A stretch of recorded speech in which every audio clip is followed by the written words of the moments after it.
My name is Kaitlyn Strayer, and I attend LCBC Lebanon with my family.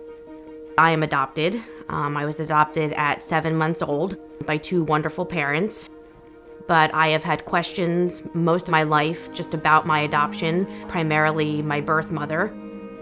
When I was 22, I was invited by my adoption agency to travel to South Korea, which is my birth country.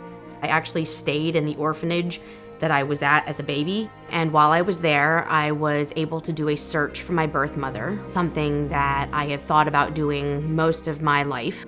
I just wanted to know if it was difficult for her to give me up. They were able to locate her, which was a miracle in and of itself. She had not told her husband or children about me and about the fact that she had given birth to a child. So she told the adoption agency that she was not going to meet me. I was angry, I was devastated, I was hurt, and I just kind of shut God out.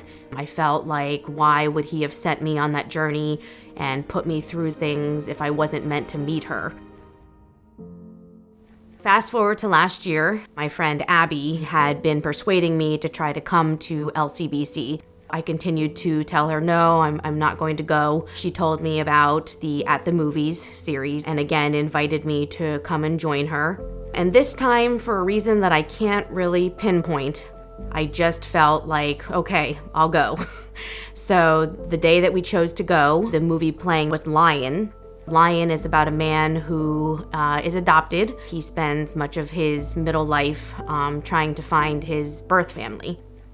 Sitting in the church and seeing the movie and hearing the words being preached that day, I left LCBC and got in the car with my husband and just knew in my heart that I was going to search for my birth mother again. I was told by a friend that she read about someone who had used DNA and actually found family members.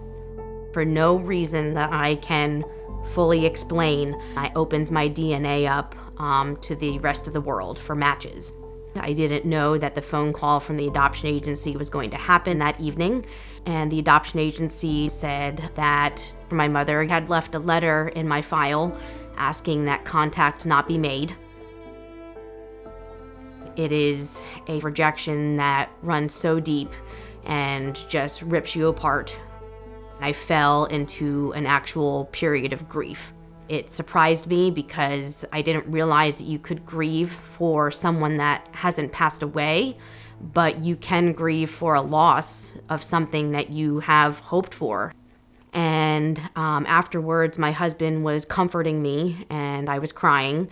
And I said to him, I did the dumbest thing today. And he said, what was that? And I said, I activated the worldwide search.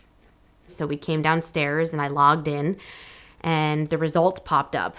And he looked at the screen and he goes, it's your brother. It matched you with your brother. All this time I'd been searching for someone, and all this time God had planned that it was going to be him. We were able to determine that we both were raised by wonderful families in New Jersey and lived an hour apart our entire lives.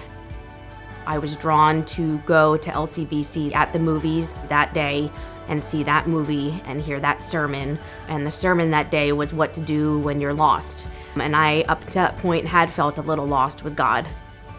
It has been a long journey with God, and one where I have walked away and come back and walked away and come back. He's always there. You know, he doesn't leave. Even when you're struggling to see him and see the goodness, he does have you. And I am so grateful for the patient God he is and how patient he was with me. My name is Kaitlyn, and I am so humbled, so blessed, and so grateful to say that I am a life changed by Christ.